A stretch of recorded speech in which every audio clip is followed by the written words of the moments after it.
Today's episode is brought to you by Checkfront, the booking platform trusted by over 5,000 tour and activity operators around the world. You can start your own free 21-day trial over at checkfront.com.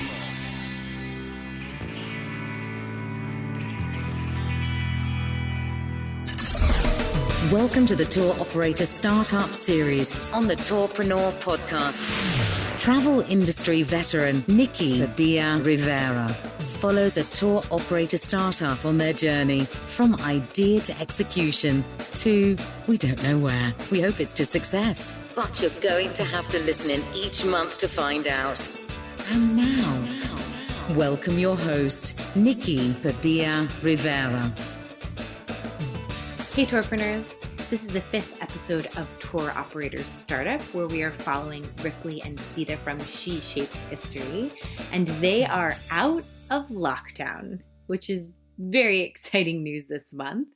We're going to hear about what plans and changes they made during that time, how their sales strategy has changed now with the fact that Australia will hopefully be opening up much more sooner than they had anticipated, and what they're thinking about next year. The main topic for today is one that I've been really looking forward to getting into with Ripley and Cedar, as it kind of comes up every time we talk: how to build in that strong purpose into your tour content without isolating or berating your guests. I've said it before, and I'm going to keep saying it. There's incredible ROI and sales potential in having a strong purpose built into your brand. It's knowing what makes your perspective unique and then taking on the responsibility to share that with your guests. And the more passionate you are about that, the better you're going to be at communicating that and making your tours memorable for your guests. You want people to go home and repeat your tour company name, right? Not that they had just a great time. And it takes a lot to make that impression. So the special guest I brought in to talk about this is one of my favorite people in tourism, Mike Idriss. He is the African American Interpretive Fellow at the Museum of the American Revolution in Philadelphia. And I can't think of anyone who understands the seriousness of their job and who takes their tour content delivery and structure more important than Mike. And it's what makes him incredible at what he does, which is to educate people without losing that added sense of, yes, making sure they're also having a good time, right? They're on a tour. So today's conversation is deep and very nuanced, but I think it's really interesting to be able to have that conversation from these two totally different contexts that are literally on opposite sides of the world. So I think there's a lot to take away no matter where you're running your tours or what your content is. As always, any show notes, or if you're looking for earlier episodes of this series, you can find that on tourpreneur.com. Thank you so much for listening to this month in, month out. And just a heads up, I have recorded the entire episode with my microphone unplugged. Thanks for your understanding in advance. Ripley, Cedar, welcome back. Episode 5. 5 months have gone by, just about. Almost half a year. It's kind of crazy since we first met and started talking. Last time we spoke, you were under full lockdown again. So maybe we'll start there. You're together on the same screen, so that's a good sign. What's kind of the COVID status right now? Cedar. Yeah, so Canberra's been really lucky in that we haven't had too many cases and we're super vaccinated. Like we reached 90% double dosed yesterday, which was really great. And we're on track to probably reach 100. I'm getting my second shot today after this, which is exciting. Ripley's had theirs. And Canberra only has 10 cases at the moment and everyone's still super paranoid. Yeah. It's a fun place to be at the moment. So that's amazing. So do you have any bookings, Ripley? Yeah, so we're going back on the 27th of November, which is the most exciting thing when we haven't been doing what we love for a few months. So yeah, it'll be so nice to go back. And you put the tours up and people booked, people you knew, didn't know, Cedar? Yeah, so this is actually something that we've been working on at the moment because we realized that with like our social media and all of our marketing, we weren't very focused on sales, just kind of like giving people a good time through the stories that we told online. So we're really focusing on that kind of this coming month. And we haven't gotten too many bookings, but we also haven't been pushing it. And it's still a while out. And I think that people are still quite hesitant to make any arrangements just until things kind of shake out and we know what's going to happen COVID-wise. What's changed, just out of curiosity, for your sales strategy? Just that we're being a lot more direct. Like before, we weren't even telling people come on a tour in our social media, really, which is kind of hilarious. But we didn't want to be too pushy. So I guess we've just tried to experiment with making that fine line between giving good content and, saying this is a product that exists. Please come on it. We've also started being a lot more strategic about next year and about finding ways to kind of have this be like a full-time gig for us. So we've been working with a kind of conference bureau that organizes all of the conferences that come to Canberra.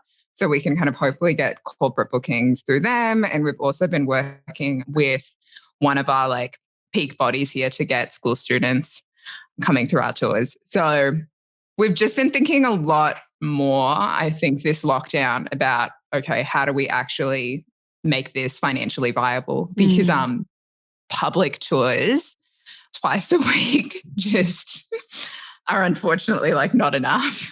No, that's the unfortunate truth. And it takes a lot of tour operators a lot longer to realize that sometimes. But I think that's a really good route. It's going after the more scalable business and finding those partners that can facilitate it. That's fantastic. But today we are going to stay in the content because we've talked about this a lot with both of you. But I think one thing that we've sort of danced around, but I really wanted to dig deeper into, is the ethical responsibility that can be taken while running tours. Especially, I think, whenever people talk about responsible business, they talk about the 3 Ps, right? Like people, purpose, profit. And I say this to kind of set up that, sometimes when people say, oh, the purpose, that's important, but you need to make money. And that's what that shows, right? It's people. Your tour should be good for people. It should be good for the planet, the environment, but it also needs to make a profit. Because if you're going to spread these messages, if you're going to have this huge impact, you need to be a sustainable business so that you can actually make that impact, right? So I almost think the larger your purpose, which your company has such a strong purpose, it's even more vital to be profitable. So I just want to lay that over this, that I'm not saying this is, more important than sales. It's equally important, right? But I wanted to start with, reminding everyone of the purpose of your company, which, as I understand it, is really to reveal the inclusive and diverse account of Australian history that's not often told. Sometimes it's nice to have someone say it to you, right? Just to hear what people's impressions are for your website. So I guess I'm curious if that was the purpose, and based on the content that you've put together, what's worked? What hasn't? I guess one of the biggest things we've only realized recently is shifting the emphasis just from women, which is a bizarre thing given our name is She Shapes History. But when we first started this, all we could think about was tackling sexism. And it took us a little bit weirdly to realize that actually both of us have experienced a lot of racism, and there's a whole, even both of us identifying as queer, there's all these other dimensions of our identity that I guess we weren't as confident exploring earlier on in the business. And I also think that we didn't think that those stories were there, that we thought that Australian history was focused a lot on white people and kind of straight people and cis people. And discovering that those stories were present and that Australia has a really diverse history that has been, actually, this is a great example. So Australia's first tour operator, Billy Blue, was African-American. And he came over here in the 1800s and set up the first ferry on the Sydney Harbour. And historians in the 20th century ended up actually kind of rewriting his story a bit to make him seem white because he was such an influential figure. So there's been this actual active erasure of Australia's more diverse history in the 20th century. So we just didn't think that those stories existed. And discovering that they did exist and that we could use kind of Australian history, Australia's true history, to combat people's beliefs today about who we are as a nation has definitely shifted our view and given us a real appreciation for the power of public history and of walking tours. That's incredible. So these are stories that you truly have had to really actively unearth, even after the work that you've already done, right? To unearth? Is it that these stories are now coming up the deeper you dig and you're realizing, oh, there's so much more that was actually lost in the story that we tell?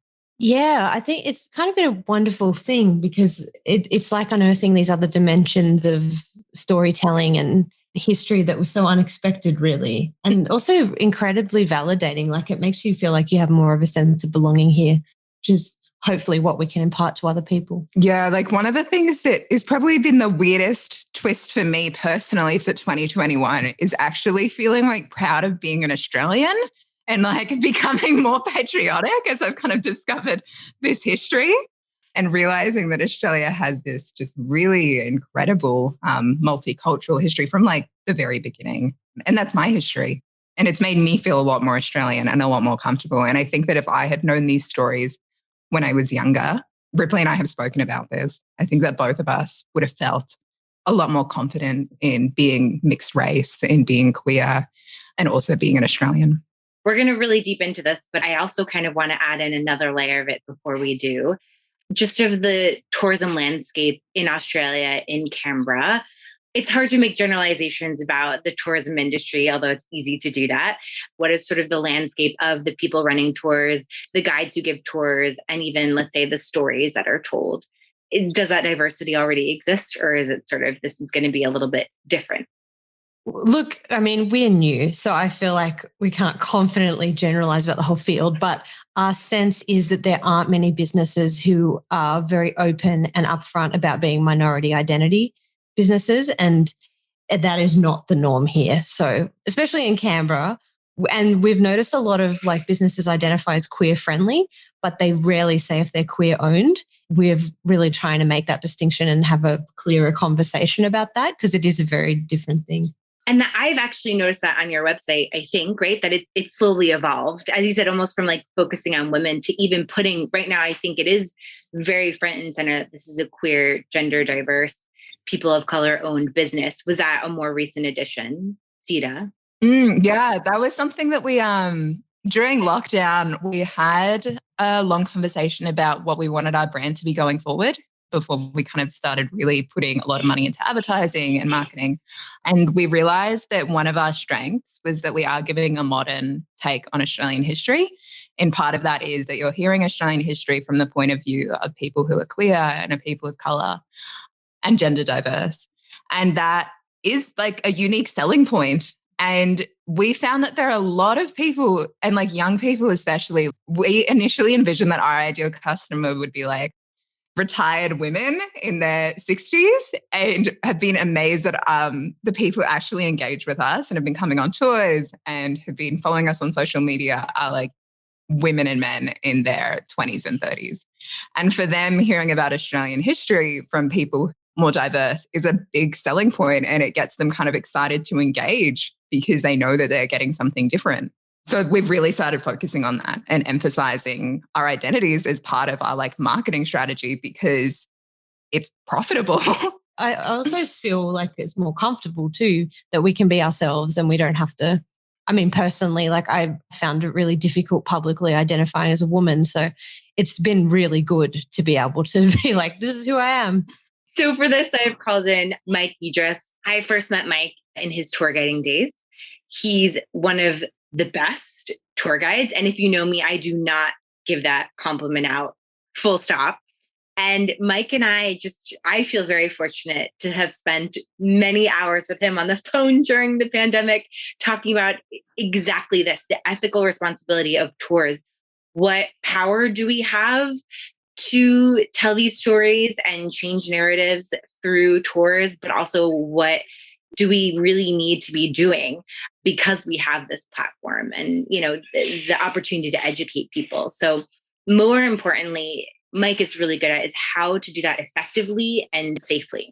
So that also a guide is prepared and protected from the emotional toll that some of these topics also can have. There's a reason a lot of these aren't spoken about commonly, right? Mike is without a doubt the king of meeting people where they're at, which is an incredible skill that I do not personally possess. And that passion and expertise has led him to his current role with the Museum of the American Revolution in Philadelphia, where he is their very first African-American interpretive Fellow, which is such a cool title. And he's leading some incredible initiatives just to shout out the museum. I mean, from programming, actual exhibitions at the museum and things that are being talked about, to getting the local community involved with the museum, to doing outreach to young local people, introducing them to the importance of interpretation work, specifically in the context of African American history. So, Mike, I can go on and on. You're so incredibly busy. If I haven't said it already, I really appreciate you, everything you do. I'm so excited to talk about such a nuanced topic from two totally distinct places. I'm honored to be here. Nikki's been, a true person who's helped me to hit this moment that I'm in now. And to Cedar and Ripley, it's a pleasure to meet you both. I'm very excited. I'm happy to be here. Could you maybe briefly kind of give Ripley and Cedar a better idea of your journey in this particular work? I'm specifically thinking of sneaking in African American content on tours where it didn't exist to your current role. It's only been since 2018 that I've been actually was in the tour game. I was finishing up a non-traditional student at Temple University, a local university here in Philadelphia.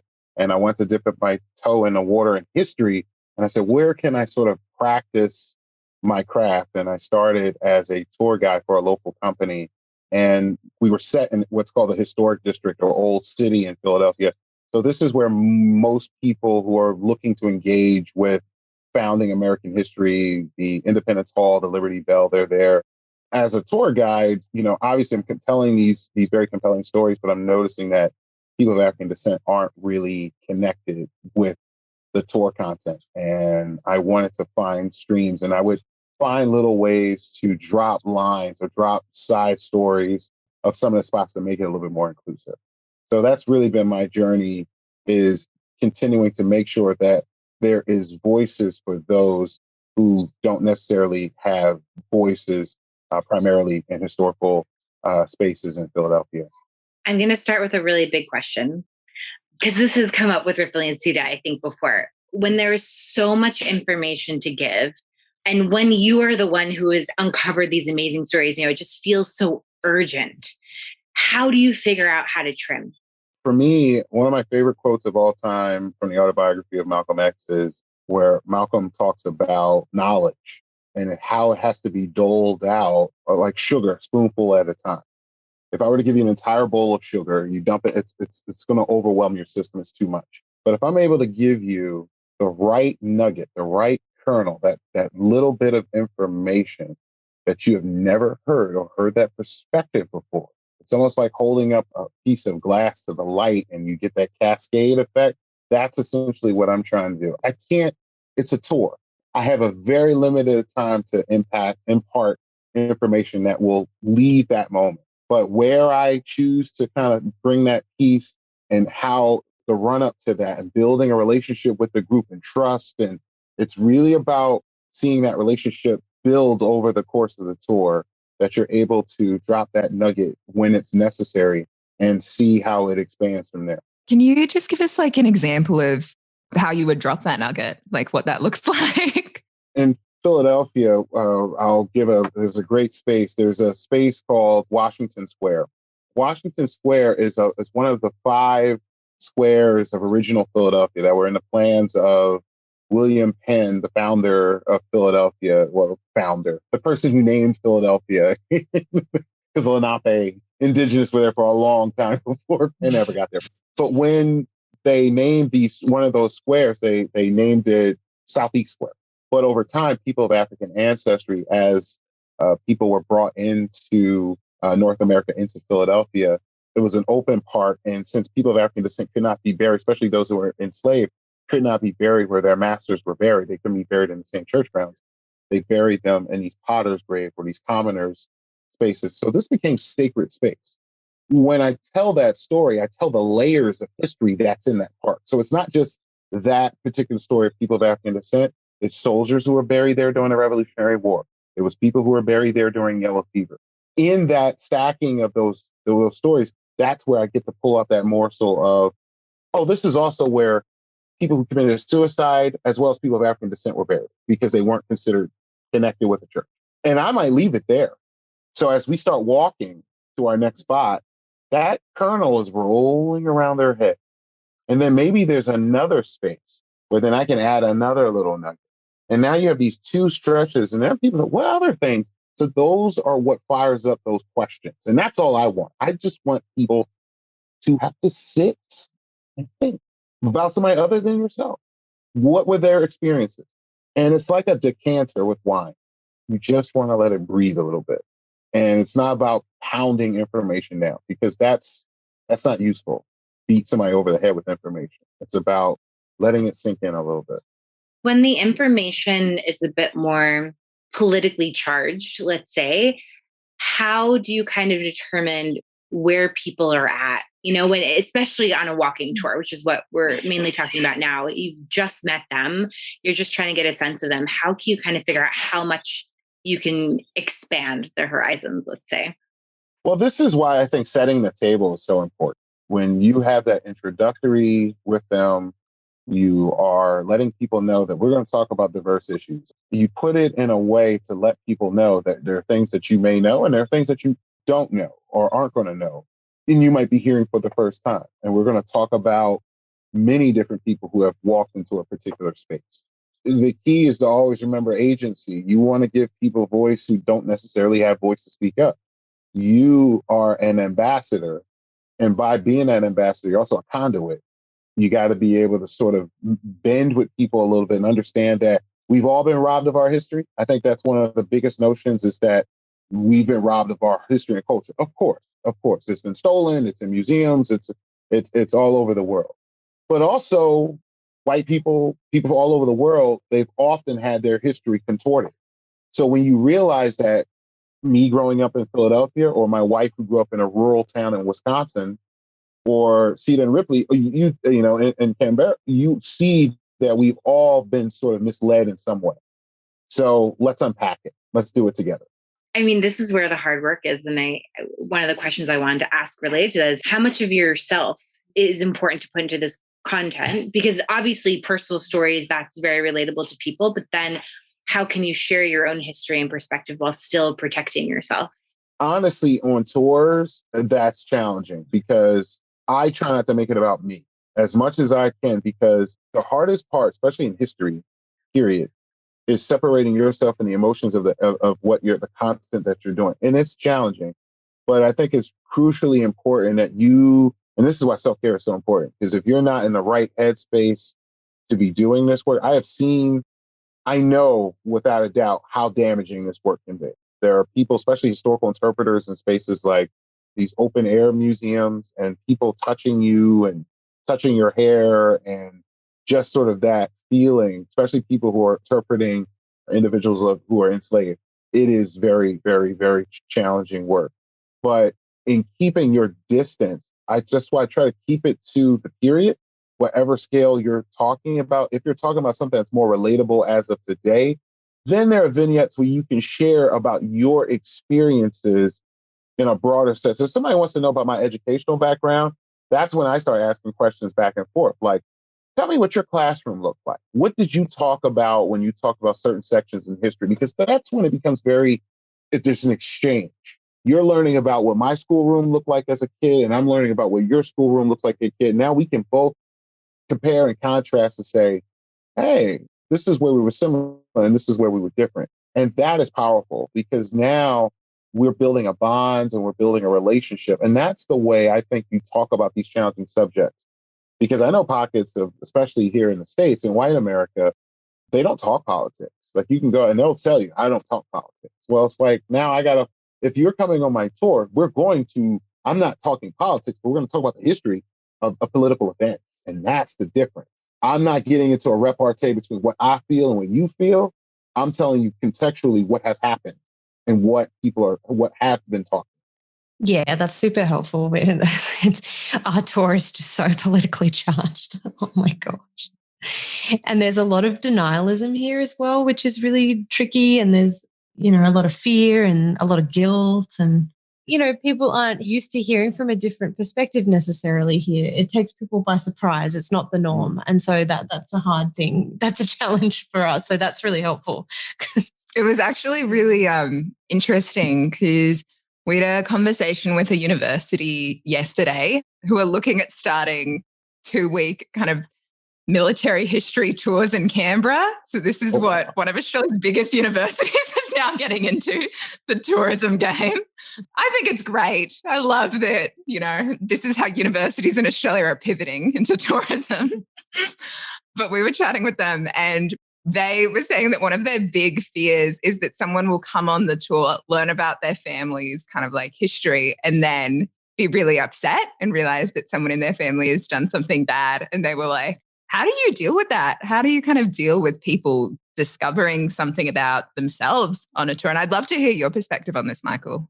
I, especially as a person of African descent who's truly, in that sense, African American, my father's from Sierra Leone, and he, as someone who is not from the United States, he doesn't always understand the aspect of what the institution of enslavement has done for African American people, the challenges that has caused. And there's that disconnect diasporically when it comes to looking at how people from across, the Atlantic see each other. So there are challenges even within people of African descent. But then opening it up to outside, you see even more of those sort of connective lines that can be kind of hard to see. But it's really important to give space, to give people a chance to kind of speak.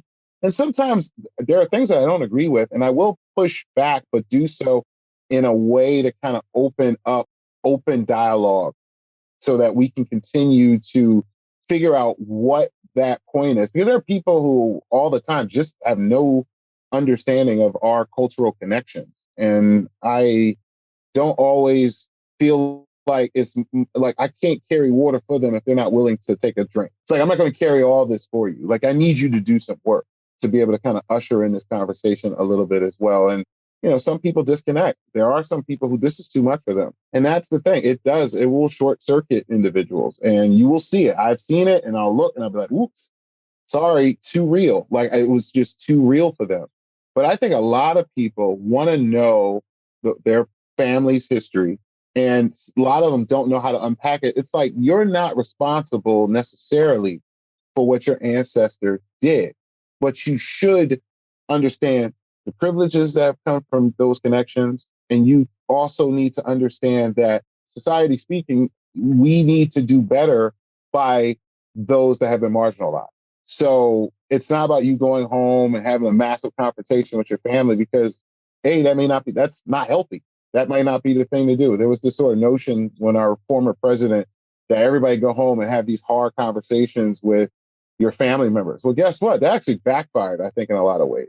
Because people weren't equipped to be able to have those conversations. And then it's just a lot of emotion. And that now you've created big fractures where they weren't there before because people weren't necessarily prepared. That's why I say for most individuals, you got to go internal and do the homework yourself. That's why, as happy as I was last year with how people were digging into more Black literature and things like this during the George Floyd protest, it did scare me because a lot of these people were now overnight, leaders and talking to their community, but not necessarily truly understand because they didn't read the content themselves. It's one thing to read it, take it in, and then put it back out there. And it's another thing to just read a couple of chapters and then go talk to your friends about it and think you're waxing poetic about a struggle that you don't necessarily know about. So I think that's an important process. Well, even to give a specific example, Ripley and Cedar, I believe you had mentioned that the end of your tour is quite political. The note that it ends on, and that you had various reactions to that ending of the tour. Is that still the case? Yeah. So at the end, we do like a call and we have a card that says how to build a statue. And we basically say we need more women representation in the landscape. And we have had mixed reactions to that. Some people have loved it and some people have been like, oh, well, why? What are you saying? Like, we're going to take down all the male statues? And we're like, oh, we're not saying that. But yeah, so it's really tricky. Yeah, because the thing about like where we run our tours is the history is not obvious at all. There are all these stories there, but it's really buried and you gotta like dig them up. So our point with that is as we move through the tour, we come to the end and we've like, you've learned, about 8 incredible Australian women whose, stories you would not have known otherwise. These are the stories that we should remember in the National Triangle, which was designed to be the place where like all Australians are represented. So it's leading up to that moment. And for some, it makes sense. And like, even as we're walking to the final destination, we have people saying to us, like, oh, we need more statues of women. Like, oh, this woman should have a statue. Like, why isn't this here? How do I get this happening? So they're already kind of like getting there in their heads, which means that it's worked. But then there are people who are a bit surprised and like taken aback that we would end on such a political note. So the card actually, like, I think this is like the activist in me coming out and want people to like kind of actually engage with their civic, just wanting people to politically engage. It gives details and like breaks down how to contact your MP, from showing how to find their number, showing what to say, showing like the different ways that you can contact them. Like in Australia, you can send them a message on Facebook and they will respond. You can email them, you can call them, you can rock up at their office, you can like find them on their running route, although I'm not suggesting that. And in this card, we kind of say how to do that.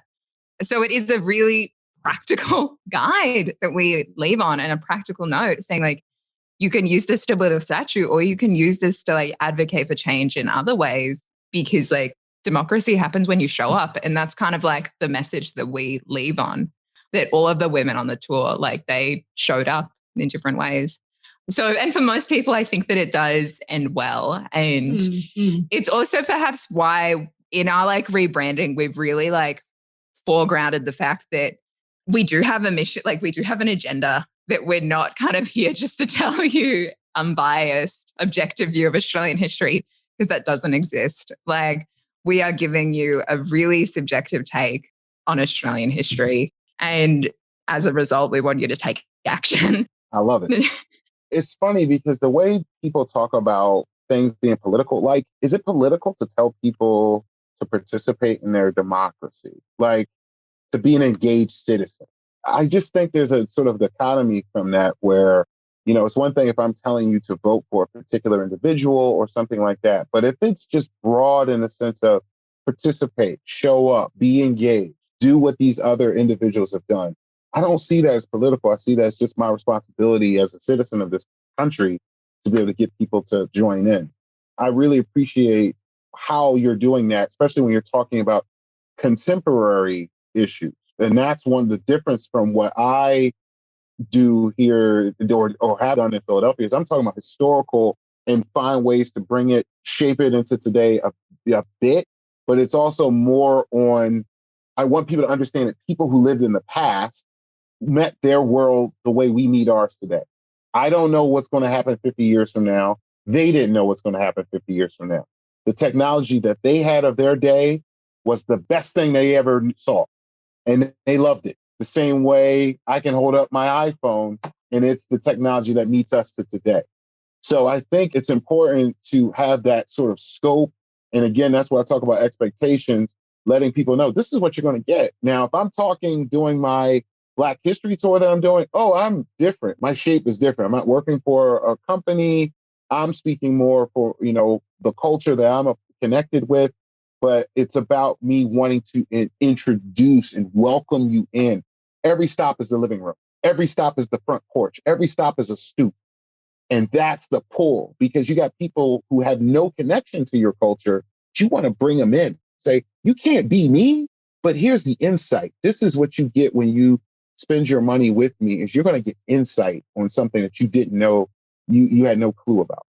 Are you seeing, Mike, and this is a bit of a loaded question because I feel like I have an answer to this, but do you feel, especially pre-pandemic and what we're in now, are you seeing a difference in what travelers want out of their tour experience, that they do want a little bit more of that now?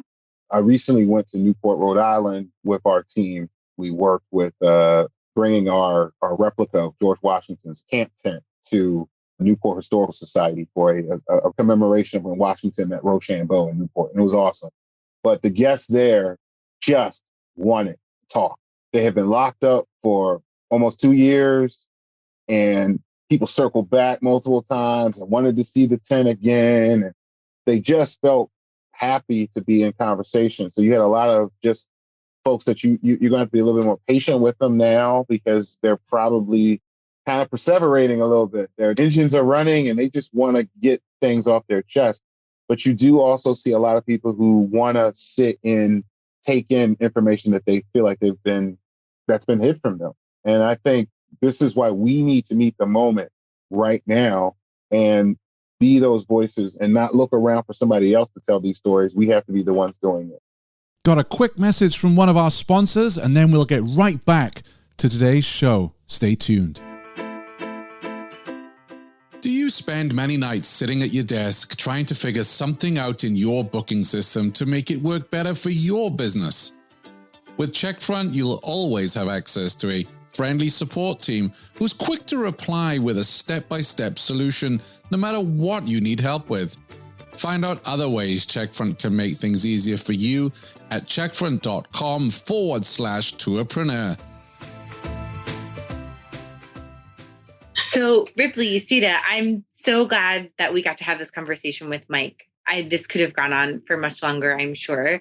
I'm sure there's lots of things going through your head, but right now, I'll say Ripley, like top of mind, what are you thinking? I really like the sugar analogy. That really stuck out because I feel like Cedar and I are so passionate. We have so much information. We've done so much research, but we need teaspoons. And we need to make sure we're using teaspoons, not like giant soup spoons and just pouring information over people's heads.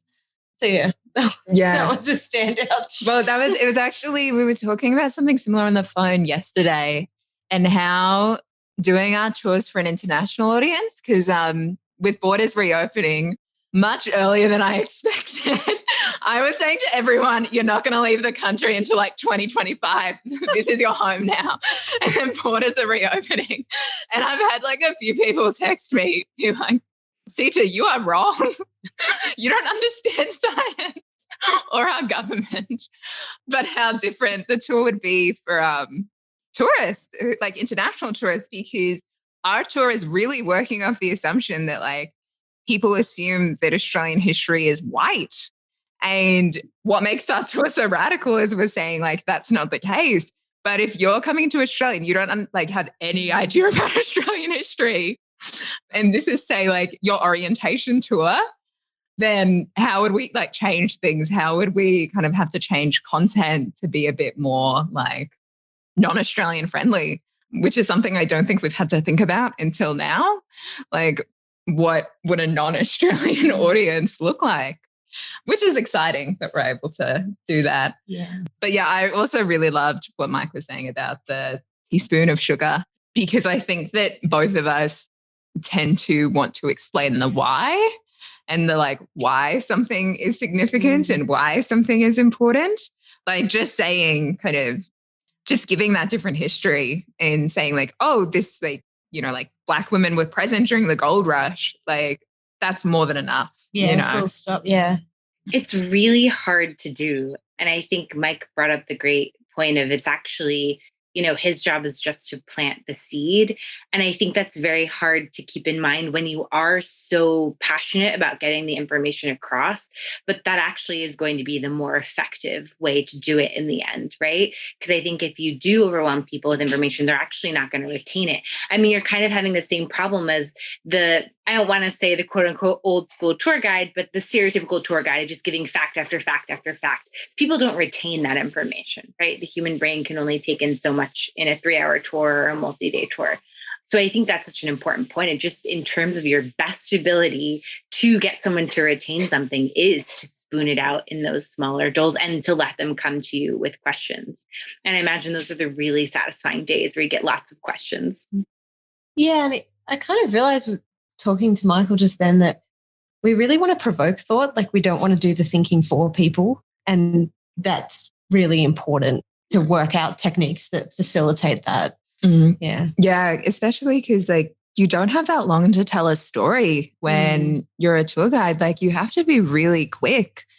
So it's like, how do you kind of tell these really nuanced and complex stories that provoke thought in less than 5 minutes in a way that's still entertaining and doesn't turn people off and doesn't make them have flashbacks to their high school history class?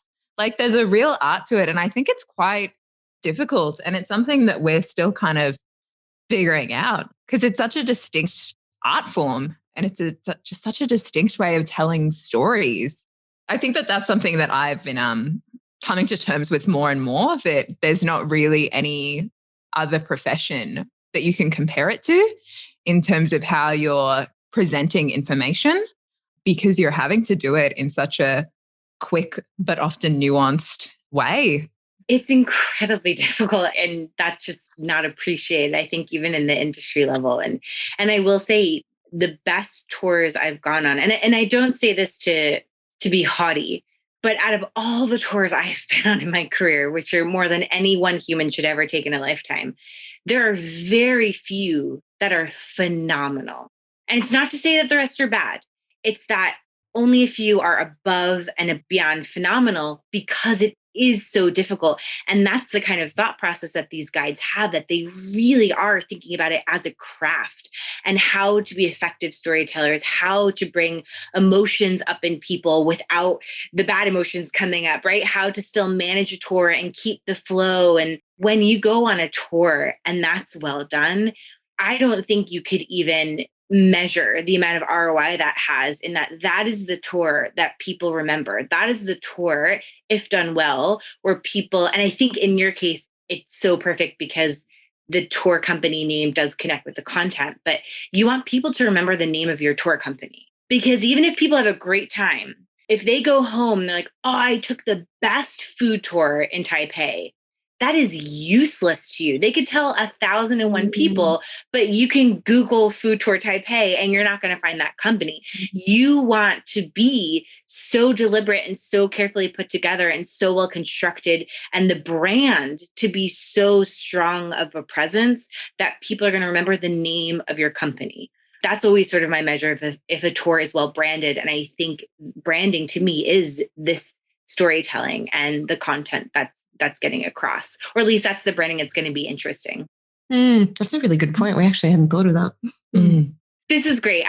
This is a really energizing conversation. And I think it was really interesting to talk about such a nuanced topic from two totally different places with their own very specific history.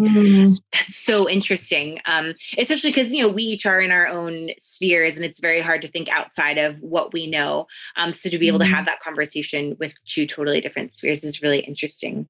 Thank you both so much, as always. I'm thrilled that you were open for business, and well done on vaccination rates, Australia. So hopefully you'll just keep bringing in the people, and international tourism will come back, and you'll have more people moving through. So it looks like, I say this every time we talk, but you're in such a good place. It feels more like that this month. Yeah. So that's good. And I think next year's looking really positive as well. Like, I think we're both feeling really good about what next year's going to look like, and kind of glad that we had this lockdown time to figure out what we were actually doing and what we wanted to do. Well, thank you so much for sharing, especially this episode, and I'm looking forward to catching up soon. Thanks for listening to the Tourpreneur podcast. Be sure to visit tourpreneur.com to join the conversation and access the show notes, including links to the resources mentioned on today's episode. This is Tourpreneur.